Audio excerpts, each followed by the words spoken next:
Right, so here we have what would be the master bedroom. You'll see here I've got fridges and a freezer, a little microwave as well. Over the past 2 decades, 61-year-old Paul has crammed his home with clutter. Both downstairs rooms, bathroom and bedrooms are completely jam-packed. I've got 2 televisions, one over 5 years old, never been watched, and another one still in the box. Would you go out and spend the best part of £1,000 on a television and leave it in the box unused for 2 years? It doesn't make sense. Paul's first taste of collecting was hunting down antiques with his dad. You'll find carrier bags here that contain silver paper knives, coins, and lots of other bits and pieces. My childhood was pretty damn good. I started collecting probably at the age of about 7 or 8. My father collected coins. Oh, it's a silver dollar. And I used to enjoy going with him, seeing the deals being done. I miss him, he was a good man. What started out as a hobby later became a lifelong battle, triggered by ill health. I've had a few heart attacks, and my physical state meant that I couldn't cope. I've fallen into the trap of hoarding. The clutter does serve a purpose. It's a distraction. Hunting down things, either at a car boot or on eBay or some similar auction site. But it's left him with a house packed to the rafters. My bath, you can see, and shower, I haven't been able to use. And I haven't had a bath or shower at home for more years than I care to remember. Having said that, I'm very capable of having a full body wash at the sink. Paul's hoard has taken over his whole life. I've lived for the last 16 years in my bedroom. Now, I want to get out of this room. I need to get out of the room and use the rest of the house. I'm just angry, and I want to channel that anger into something that is useful. When a hoarder admits they have a problem, half the battle is won. Could this be a quick job for extreme cleaners Kaz and T, who have come to help Paul clear his clutter? The guy's been hoarding for a very long time. He's been honest about it himself. He's done really well. That's an accomplishment. Yeah. Let's do this.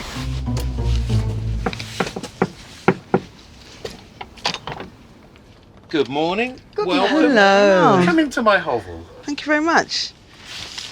I'm afraid you can see the mountain, or some of the mountain that you've got to deal with. Yeah. Yes. Oh, wow. First things first, the house is assessed by the professionals. Underpants. Food. Okay. There's so much bric-a-brac going on. There's your favourite, the cobwebs. Can you see? I don't like spiders, as you know. Let's look at the fly poo. Fly poo. Yeah. What's the most important area that we can help you with? What's priority? Well, it's an overall thing, really. I just need the freedom of the house back. There is a lot of stuff here. I tell you, we're going to be up and down these stairs like yo-yo.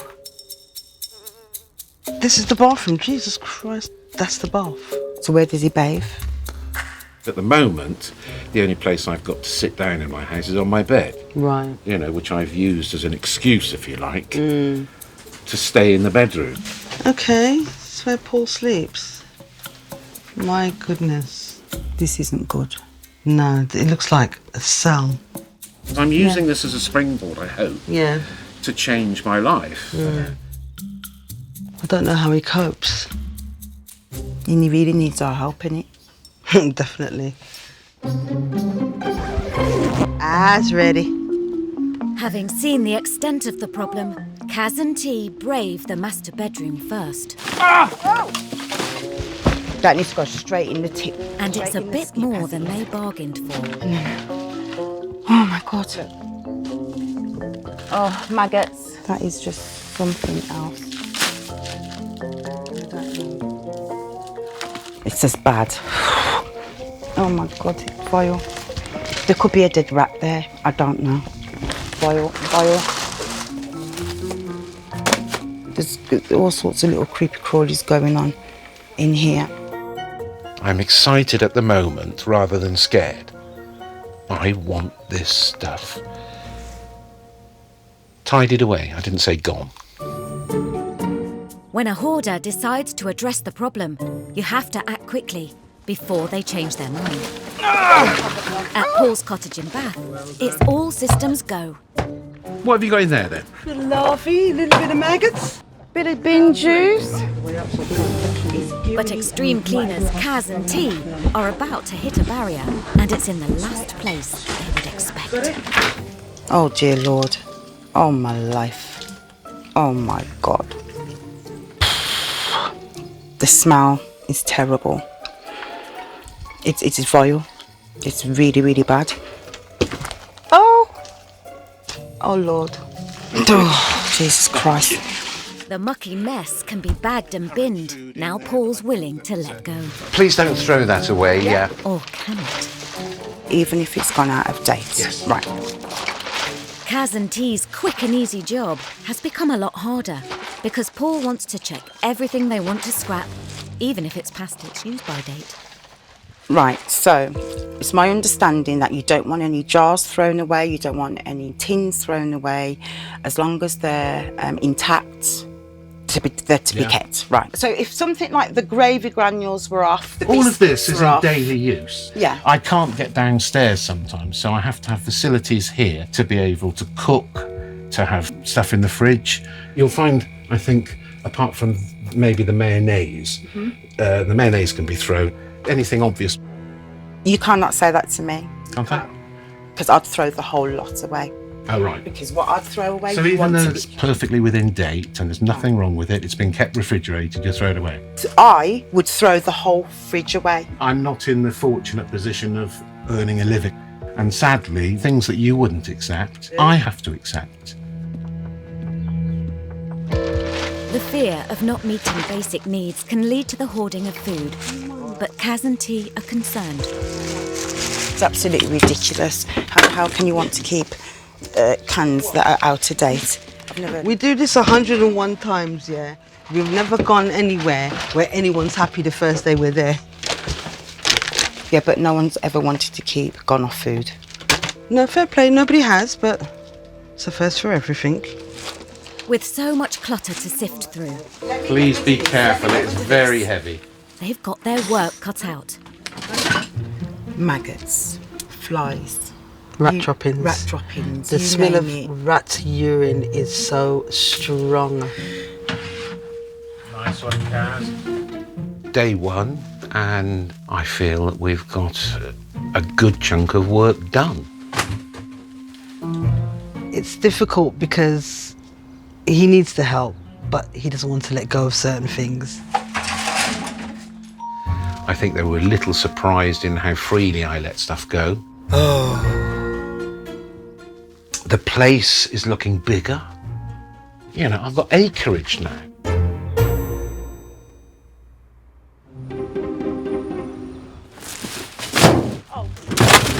Hoarders can see value in everything they've collected, so letting go can be hard.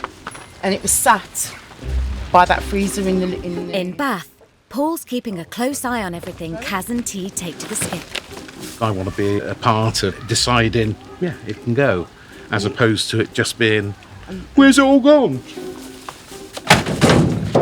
Lovely. But having to check every item of his jam-packed home is slowing things down. There has to be a middle ground. Paul is not in that frame of mind to actually start getting rid of things. All we've done is created more space for Paul to fill. Yeah. Kaz and T decide to confront Paul about their concerns. Hello, busy bees. You look tired. Come and sit down, Paul. I feel like there's a lot of things that still need to go. All we've done, we feel, yeah, that we've taken your hoard and moved it around your house. Creating space, Creating more space for you, but not actually making the levels go That's a problem down. that you get if the quality of the stuff isn't rubbish.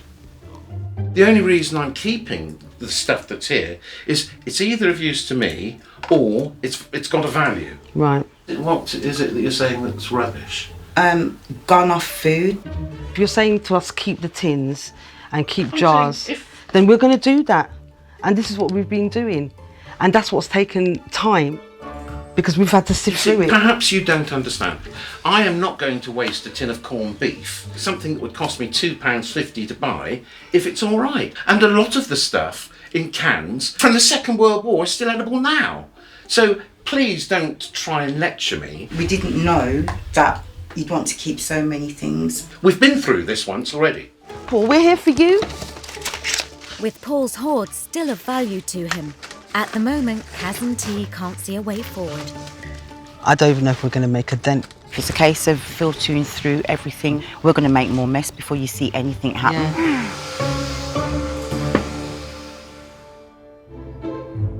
Coming up, Susan opens up about her past. Me mum, she said she wasn't going to be a hoarder, but she ended up being a hoarder as well.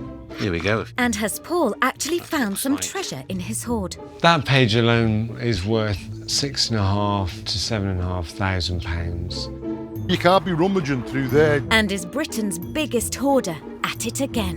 He's got one shoe.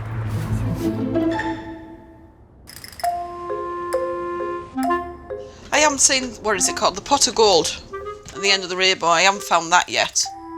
The heck have we got this? Oh my God. What? In Middlesbrough, Susan and Robert have started to make some space in their front bedroom. But not much is getting skipped. Trying to work out what's junk and what's not junk. Sling it in the skip. I'll sort it out for later, but later is now here. With Susan struggling to make headway, Caroline, a declutter consultant, is brought in. I always find that the clutter is about what's in the head rather than what's in the home.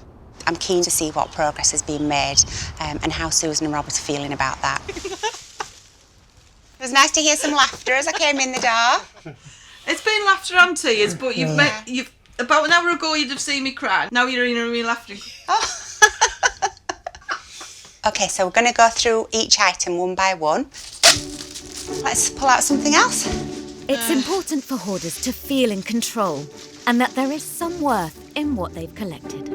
So do you think that you would find it easier to part with things if you felt that they were going to a worthy charity? Yeah.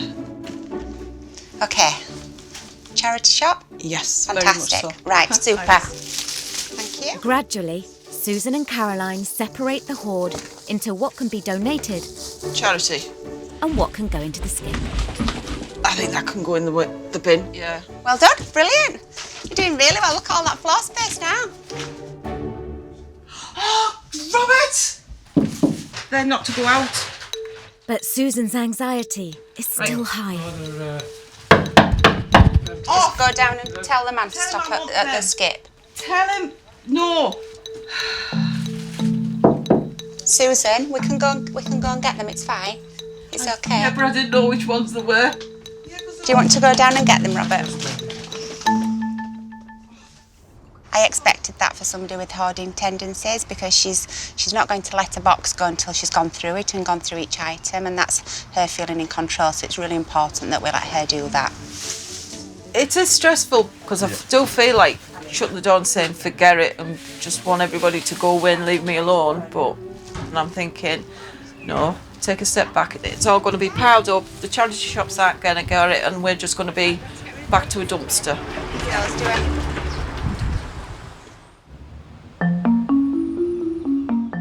Bath, work has resumed on Paul's cottage of clutter.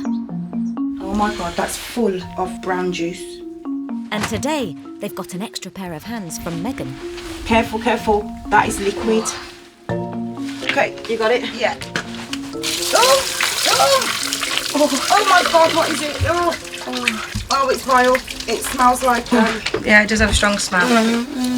I can't breathe. Whilst some things are easy to throw away, I'm going to keep that. others, Paul's not willing to let go. The number of times people have come to me and said, have you got a such and such? I say to them, no, I haven't got one such and such, I've got two. So you can have one and I've still got one. You know. So there's a lot of good things that come out of my hoard.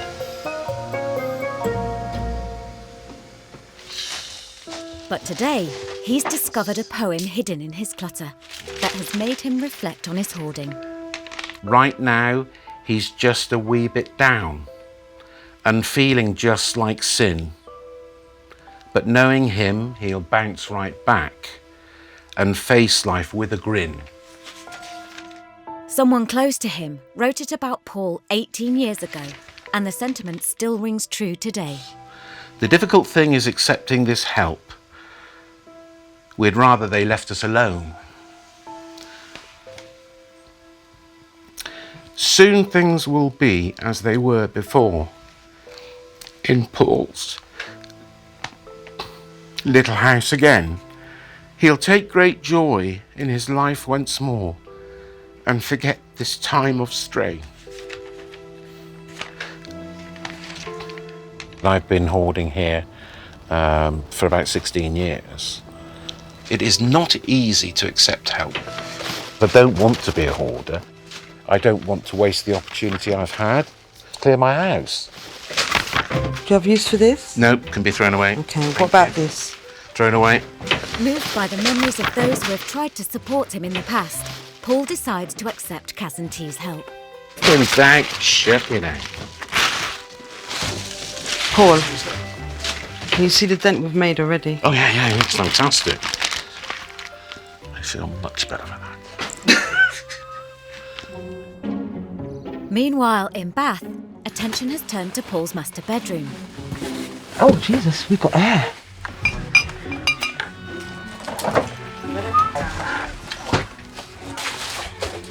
My, you're keeping busy there? Not been in here for a while, and I think we've probably cut the volume by about a half. It's a bit like a geological study. Bit by bit, you make discoveries that are older and older, some of which are quite disgusting, That's cat poo. and some of which are absolutely fantastic. Not funny. Paul, a former antiques buyer, has been rediscovering some of his treasures. Oop, the start of the coins. Ooh, here we go. That looks like the double florin. A lovely silver penny from about Queen Elizabeth's time. Having sifted through so much of his mess, Kaz and T aren't totally convinced. Look at the bag. Look at the bag. I'd be thinking silver coins, gold. What is it? Spanners. That's put a spanner in the works, hasn't it? Paul's clutter has always been of value to him, but is his hoard actually worth hard cash?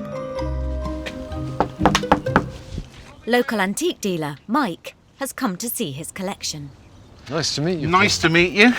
So this is what I would appreciate your opinion on. There's a 30 Tari. Oh, wicked, I didn't realise those were in there. You didn't? No. And that was that two Scooty that was in the little... there. Oh yeah, my goodness. I mean, this is the 1551 crown, the first silver crown ever produced in this country. Though I've never actually held one before. And you've been in the coin business for how long? Over 30 years. Over 30 years. But how much does Mike think Paul's collection could make? That page alone is worth, I would say, about 6.5 to £7,500. As a whole, the collection, I should think, is worth about £8,500. Couple of £1,000 more. Yeah. I'm glad I've got a safe. Yeah, that's right. I'm greatly excited. Isn't it good to know that a collection you've paid little attention to for a number of years is worth so much money?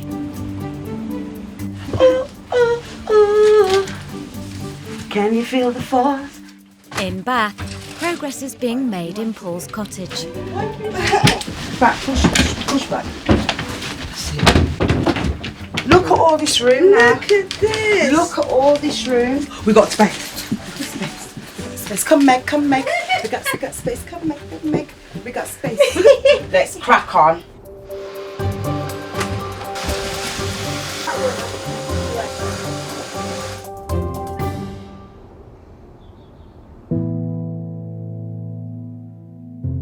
For 16 years, Paul's home has been buried in clutter.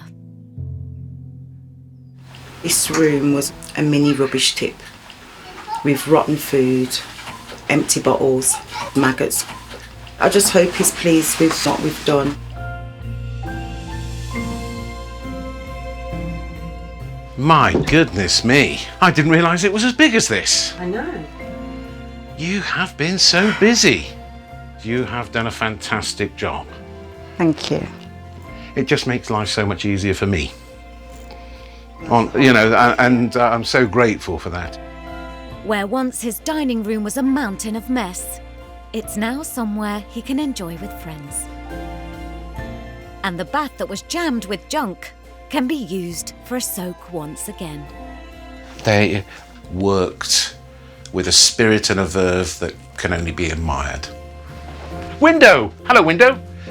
Haven't been able to see you for years. Hello, neighbours. How are you all? Now I've got an empty house. You can all come for a cup of tea if you like. It's been very trying for us, battling with him to get rid of his stuff. Which we understand. But this is the beginning of Paul's journey. The positive thing is Paul has got his home back. Hello, baby. Look, this is your new room. It's the cat's meow. I remember what the room was like 2 days ago. I couldn't really enter the room, so the fog has lifted, if you like. I can see the wood for the trees. Next time. Anne-Marie was smart, very intelligent, but never had any suspicions that she lived like this. I believe they found the body just by the front door.